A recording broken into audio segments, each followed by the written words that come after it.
Bismillahirrahmanirrahim. Assalamualaikum warahmatullahi wabarakatuh.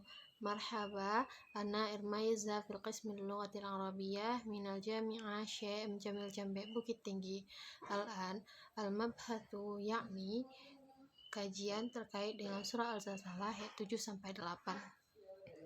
Surah Al-Zalzalah yang berbunyi faman ya'mal mithqala dzarratin khairan yarah wa man ya'mal mithqala dzarratin syarran yarah.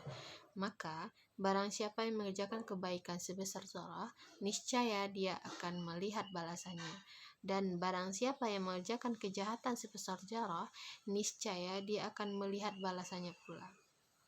Jadi pada kata mithqal, yaitu mana dia berasal dari akar ta, ko, dan la, yang dia bermakna berat atau timbangan. Penggunaan kata ini menunjuk ketelitian perhitungan amal, bukan sekedar besar, melainkan seberat. Yang mana ia menegaskan bahwa amal memiliki bobot yang terukur. Studi oleh Riza Anami tentang penafsiran Al-Zamakhsyari terhadap konsep al-wazan.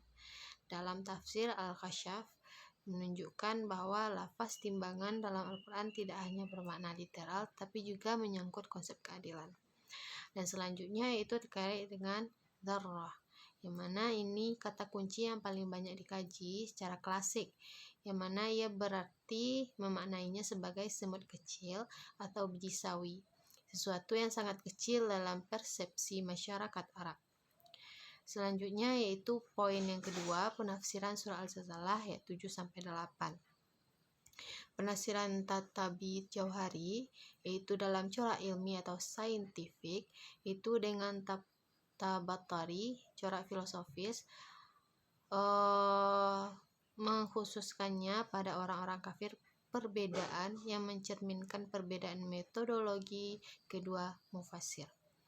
Kajian Muqasid dalam Quranic Interpretation Journal membandingkan tafsir Hasbi Asy-Siddiqi dan Ibnu Arabi, menemukan bahwa surat ini mengandung aspek maqasid syariah berupa perlindungan agama, jiwa, dan harta. Yang poin selanjutnya itu tentang kemukjizatan atau i'jaz yang ada dalam surat Al-Zalzalah ayat 7 sampai 8. Yang mana i'jaz lughawi yaitu menjelaskan keseimbangan redaksional dan kehadiran palindrom. Ayat 7 sampai 8 mendemonstrasikan keringkasan luar biasa. Hanya dengan 2 ayat pendek tersampaikan pesan universal tentang akuntabilitas total atas seluruh amal perbuatan manusia.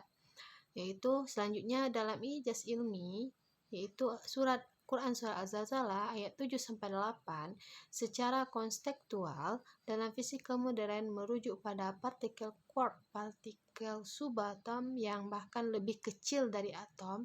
Ini menunjukkan keterbukaan makna kata Al-Quran yang melampaui batasan pengetahuan zamannya. Sedangkan i'jaz bayani itu struktur muqabalahnya itu pertentangan antara khair dan syar dalam 2 ayat yang seimbang, sempurna, menunjukkan keindahan retorika yang tak tertandingkan, yang sangat kuat sehingga para pendengar pertama Al-Quran pasti sangat tergerak, terkejut, dan sangat tercengang. Dan i'jaz tarbawi yaitu Risyadi dan Rashid ini mengidentifikasi bahwa ayat ini mengandung metode reward and punishment yang sangat relevan dengan pendidikan modern dalam penanaman akhlak. Sekian materi i'jaz lughawi terkait dengan kajian surah Al-Zalzalah ayat 7 sampai 8. Syukran jazilan.